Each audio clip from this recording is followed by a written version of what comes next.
Hi, everyone. Thank you for tuning in. I'm Amy Ham, and I'm here with Angelo Isidoro, and we want to talk to you about the Canadian Trucker Convoy, which I'm sure you have all heard about. It's getting international media attention.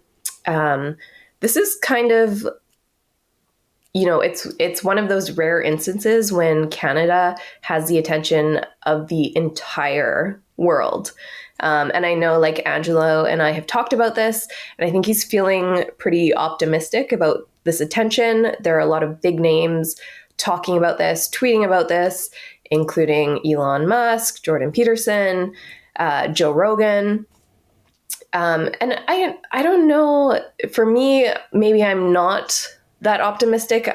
I'm a little bit freaked out by how polarized everything is and how everything that's happening, which we'll delve into, to me is a very clear signal about just how much the far left is in control of the media narrative in our country and in most countries in the world. So I'm a little bit freaked out, to be honest. But Angela, why don't you tell us why you're more optimistic about this than I am? Because I have to find a way to sleep at night.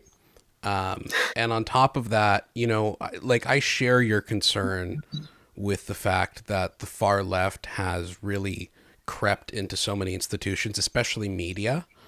But, for me, this convoy represents something bigger. And I went into it pretty jaded initially. If you look back, it started around mid to late January. And I thought, oh, great. They're saying it's going to be Canada's insurrection, Canada's January 6th. And you're going to have a couple truckers go and they're going to cause some trouble. But what I quickly realized by looking at footage online and by reporting is that this is something bigger. You have thousands of people gathering together over highways, waving at these truckers who are Sikh truckers, black truckers, white truckers, whatever. And I think the momentum built because it got so much attention. And now we're in this situation where I think we're on day 4. There have been no arrests. There have been a number of incidents that we can talk about. But most of all, I am flabbergasted by the Canadian media. I think the Canadian media has overextended itself because we were on the ground reporting about the convoy, reporting on the convoy, and I would turn on CBC and you'd think there's been a terrorist attack happening or something. So I feel like there's a lot of highlights to get into. I get your point about how divided we are. I don't think there's anything we can do about that except what's going on right now. And I feel like taking the convoy in correlation with the fact that Angus Reid now says that the majority of Canadians want all restrictions to end. I don't know. I could be wrong, but I think there's a lot of momentum right now. Yeah, I guess partly what concerns me is that I have on some of my social media people I've known for decades and people who I think are rather intelligent, otherwise open to discussing ideas. And I see them talking about this issue, sharing things that will just say, well, there was one Confederate flag or there was one Nazi flag. That's all I need to see. For me, this is about white supremacy. I'm done. Don't talk about it. I don't want to hear about it. And, these are people who have been open to talking about very controversial things with me before, but it feels a little bit different this time because there's so much attention and these huge names are talking about it. And people are just really, to me, it seems really just wanting to shut down any dissent.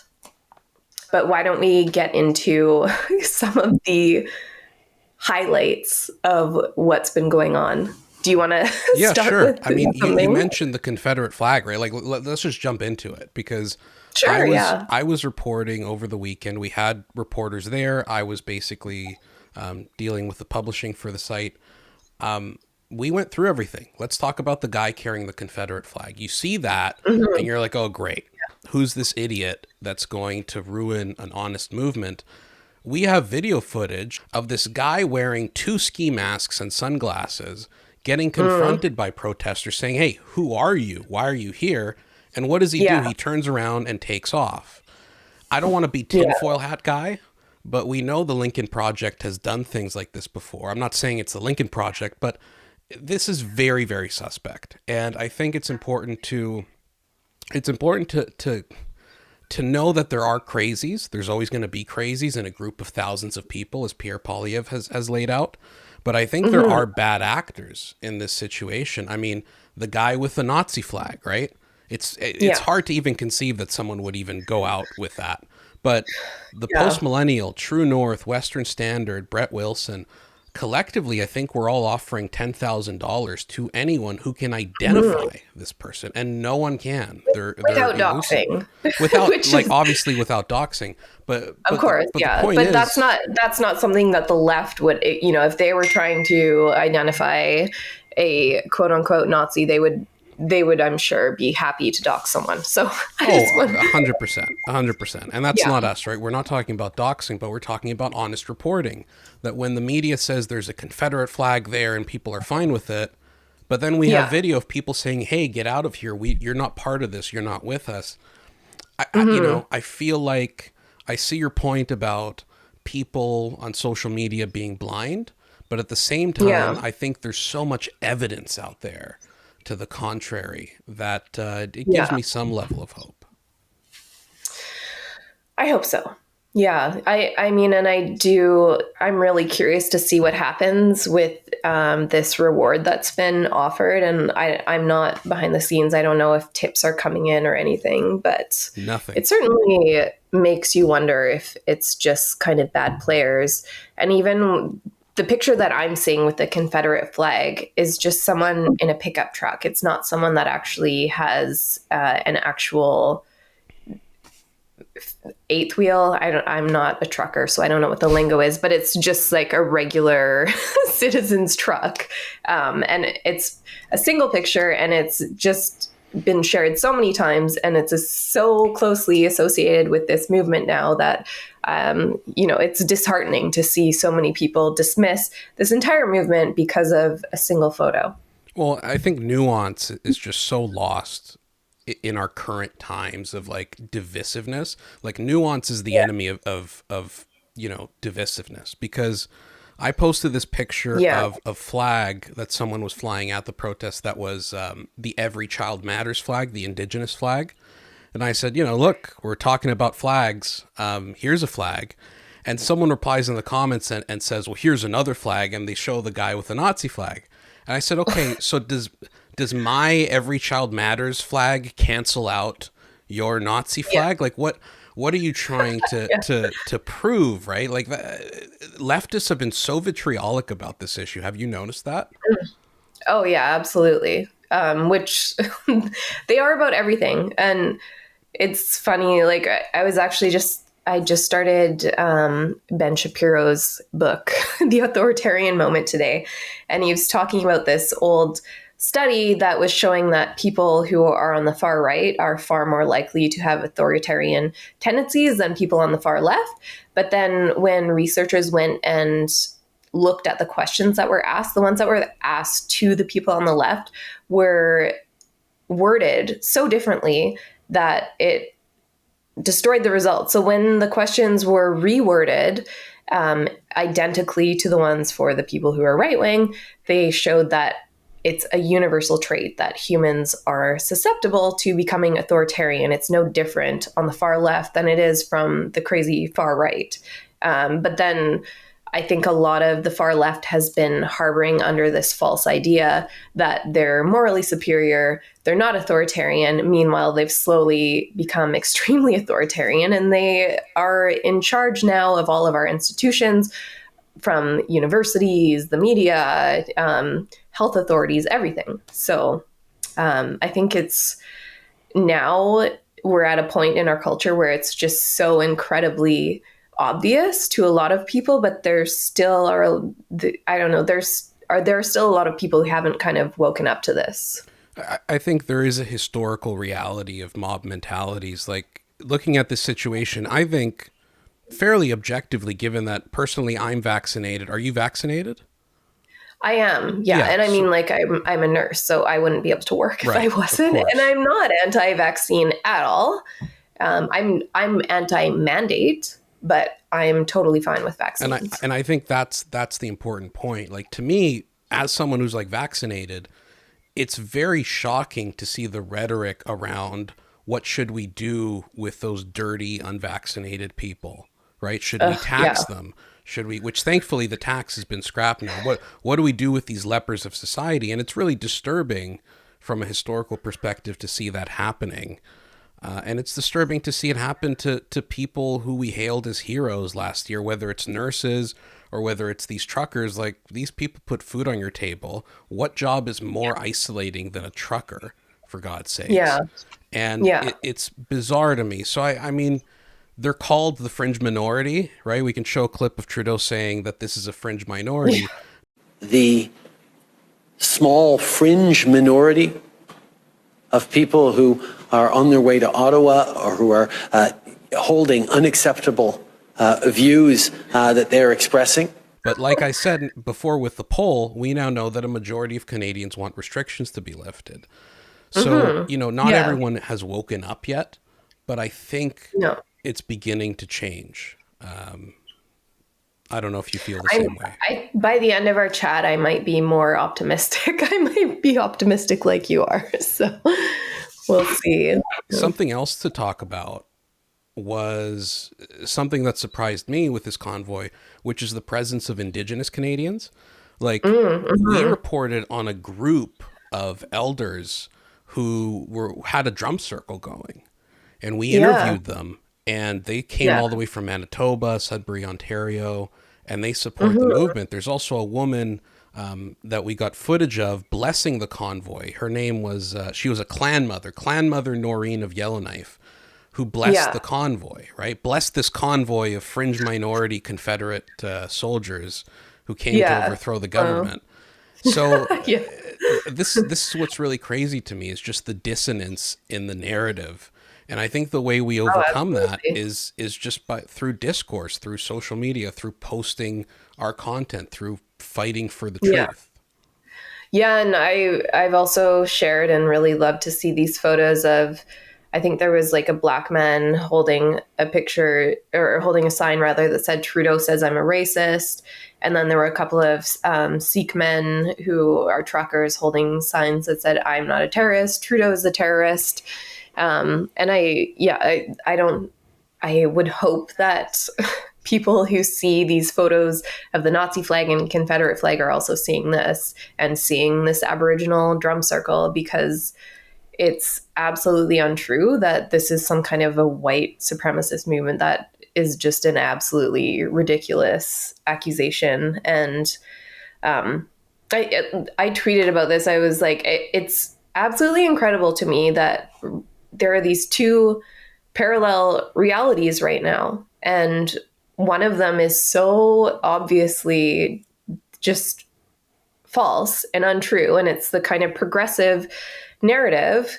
And not only is it so obviously false, but that you have all of these so-called progressives that are very openly displaying their absolute disgust or disdain for Canada's working class.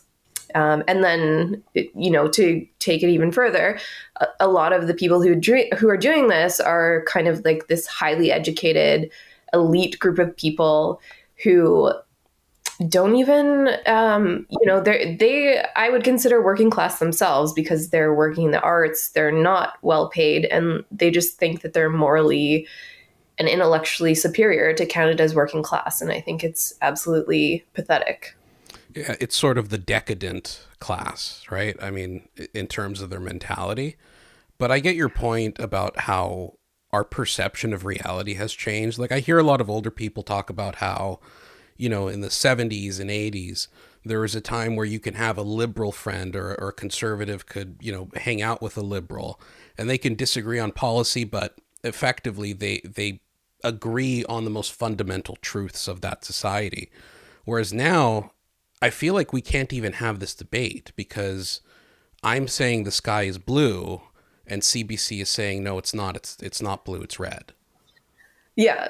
And it's like anyone, if you're a conservative in Canada or most other kind of Western liberal democracies, you basically are hiding your views. Or if you're open about having conservative viewpoints or conservative ideas, you will be called a Nazi and considered as, like an enemy of any any, like, you'll be an enemy of human rights or anything. And it's just crazy because even in my childhood, I remember in my family, like, my grandpa was a trade unionist who was an NDP supporter and campaigner through his entire life. And he had friends who were conservative and had very different political beliefs, religious beliefs. It was totally fine. And it didn't mean that you wrote someone off entirely. But that seems to be what our culture does right now. And this is what is endorsed by mainstream media. Yeah. Well, there's a special irony with this convoy, right? Because it is workers' rights. Like, all these people that support unions are scoffing at this convoy when this convoy is a group of workers that want their rights. This is what a union is. How has this become a conservative talking point? It just baffles me.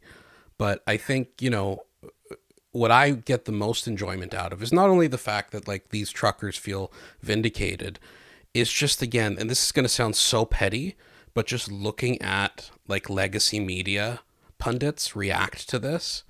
I think you have, like, some example. It's just so funny because they also get ratioed in the comments. So let's go through some. Can we talk about the garbage piles? Yes. Why don't you tell our listeners about the garbage piles? Okay, I have to. So Hannah Thibodeau is a senior reporter with the CBC, and she's tweeted this. It doesn't even look like it's ratioed at this point, but basically piles of bagged, very neat and tidy garbage on top of kind of slushy snow piles. It looks great. And we've also seen videos of the protesters picking up and packing up garbage. So she's tweeted this and said, this is all over the streets downtown. And a lot of people are commenting like, this is horrible. Yeah, it's so much pearl clutching, right? Like, the pearl clutching was out of control with the fact that it's a pile of garbage bags that people have collected because the streets are so clean that they're cleaning them up. So it's like, what are you doing? But then to add to that, there's this huge news about the Terry Fox statue has been desecrated. That's what they said. And it's like, okay, someone tied a Canadian flag to it and they put a sign on him, which we don't know if he would have held that opinion. So I guess technically it is a desecration. You can't excuse it. They should have left it alone. They cleaned it the next day. But these are the same people that, like, decapitated Queen Victoria's statue like last month. It's like, what are you... Who? That's fine. That's total. Yeah, that's total. Terry Fox is still acceptable now. We have to wait 100 years before we can decapitate him. I'm sure someone will find his elementary school diary at some point and find a reason to cancel him. Yeah, but exactly. Like the media said that his statue on Parliament Hill was defaced by a hat, a flag, and a sign that caused no damage. Like, if something is defaced, you would expect that it was ruined or, like, spray painted or something, but they, it just was given a few things. Meanwhile, it was, when was it, in 2020? It was at some point in the pandemic, someone came along and put, like, a kerchief mask on the exact same Terry Fox statue on Parliament Hill. And the media referred to it as the statue having been adorned. So it's like, one is adornment, one is defacement or desecration. Oh, it's the same with the pride flag, right? Somebody sent me a picture with, I think it's some kind of politician, we can show it, that covered Terry Fox in, like, pride regalia, right? But that's fine because that fits their sort of virtue, their narrative of what is virtuous, whereas the Canada flag isn't good. He wouldn't have liked the Canada flag. So, examples like that have been circulating widely in the media, and I guess that's what your worry is with watching people that you'd otherwise agree with, that they're seeing that and they're saying, okay, I'm out. I'm not supporting this, because a group of people decided to be stupid. Yeah, and, like, even because in BC, the city that Terry Fox came from was Port Coquitlam. The mayor of this city went on Twitter, and what I perceive this as just an attempt to gain attention because this has international traction. But his name is Brad West, and I just want to quote this CBC story talking about him making this big deal about what happened to the Terry Fox statue, because it's in his own description, his own words, it's really ironic. So Brad West, he said that Fox's legacy is revealed every year when millions of Canadians with different political beliefs and backgrounds all come together to participate in the Terry Fox runs. And then he said, Terry Fox is above politics. So it's ironic to me because this Trucker Convoy this is representing all Canadians, diverse beliefs, diverse backgrounds. So honestly, if there is some Canadian icon that might be a good representative of the convoy, why not Terry Fox? I don't know. Yeah, for sure. I mean, these are things worth considering in a world where we're allowed to talk about this, but this is the only medium that we're allowed to do so. If you're for this convoy, then great. But, you know, if you're in the mainstream, if you're someone who just works 9 to 5, who doesn't have time to look at things and doesn't have time to sit at a reporting desk like me for 2 days and report, you get home, you look at the first article that pops up that says Terry Fox statue desecrated, guy with a Confederate flag waves, crowd cheers him on. And you don't necessarily have the bandwidth to look into it deeper and realize that it's nonsense, right? So I think that's why what we do, and we're sitting here laughing about it, but what we do, I think, is important. I'm not trying to gloat, but I think it's important because if we don't do it, then this is just the perceived reality. Mm-hmm. And admittedly, when I first was seeing news surfacing about Terry Fox statue being desecrated or defaced, my heart sank and I was like, oh, that's really too bad. And that's horrible. While at the same time, I understand that if people do things like this during such a huge demonstration, as you mentioned earlier on, there will always be crazy people, bad actors, lunatics that are showing up. And of course, that person would be responsible for it and they don't represent the whole. But at the same time, I'm like, oh, that's really, really bad optics. And it's really unfortunate. And I would feel horrible if someone actually had defaced a Terry Fox statue, but that wasn't the case. No. And it doesn't help when the prime minister of the country adds fuel to fire. Like Pierre Poilievre had this great quote today, or was it yesterday, saying that, this country is like a raw exposed vein and Justin Trudeau is stomping on it. And I think that's so well put when we look at what he did. I mean, he literally fled the city, went to some weird cabin in the middle of nowhere with a podium and comes out and condemns this evil, bigoted convoy. Are we forgetting who Justin Trudeau is? Are we forgetting what he's done? He's worn blackface an uncountable amount of times. Yeah. Let's throw up some blackface photos. Throw up all the blackface photos that exist. Maybe that really horrible video of him where he's in blackface and the camera pans down and he's got a banana in his pants or whatever. Yeah, honestly, and then he condemns Canadians for being racist for having a peaceful legal protest about their freedoms, but they're apparently racist. No, they're racist, but he's not racist, even though how many women of color that have quit his caucus have come out and said that he's an abusive boss, basically. You have all these women, black women, indigenous women that were part of his team that say he's a horrible, shitty person. You have the fact that he colluded with a company that exploits labor in Libya. So those are people of color. I mean, there's so many examples, but I think what it comes down to is that he needs to be held individually responsible the same way that idiot carrying the Nazi flag or that idiot carrying the Confederate flag, who I believe was an actor, should be held individually accountable for their actions. That's what Pierre Yeah. Poilievre said, and I agree with that. We're not trying to virtue signal our own side and say, we're going to clutch our pearls even harder than you're clutching yours. We're just pointing out the hypocrisy. Yeah, of course. And the same goes, like, I don't know what the deal was with, apparently some people maybe urinated on like the National War Memorial. Yeah, terrible. No idea, but obviously that's horrible. And it's ludicrous that any media would try to run with this notion that this somehow represents all of the workers and all of the people who are protesting. It's just completely ridiculous. And then if you compare that to the way that the same media outlets have reported on like Black Lives Matter protests, it's just worlds apart in the leniency that is given to the violence that happens when the far left protests versus now nobody's been arrested. There hasn't been any violence.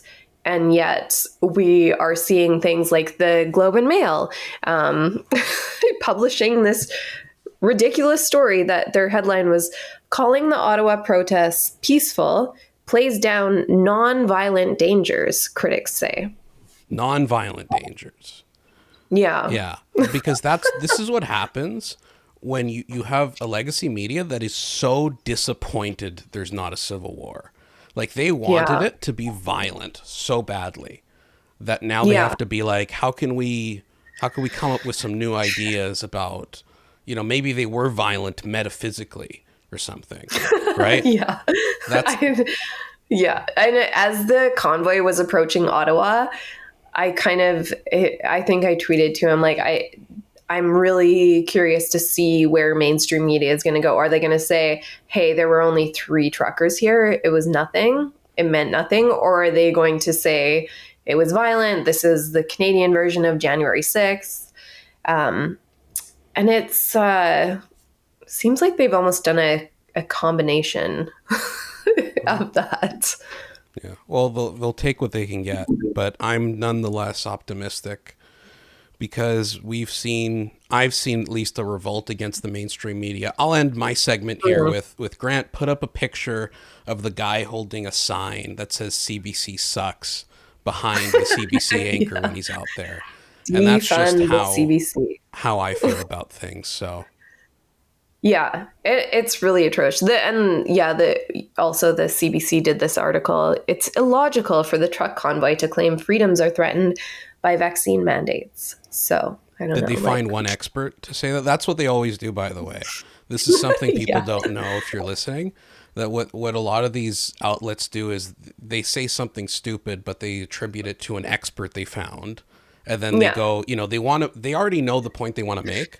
But then they go to like www.myopinioniscorrect.com and find, the one person that has a crazy opinion like them and use them as a source. It's a crutch for mainstream media. They do. I mean, it's the same with the Globe article that it's crazy headline, comma, critics say. It's CBC, crazy headline, comma, experts say.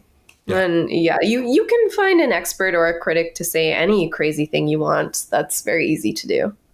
Absolutely. So we might be doing this again if it gets crazier. I like doing this where, this isn't really any of our specific shows. This is just us sort of riffing about what's going on. And there's a lot of crazy shit going on. Yeah. And I mean, there's so much more to even delve into that could be a series. So we should maybe do another one like in a week from now and see kind of where the narrative has gone. Let us know if you liked it. Let us know in the comments. If you didn't, tell us you hate us and I'll go and cry about it. Awesome. Thanks for tuning in.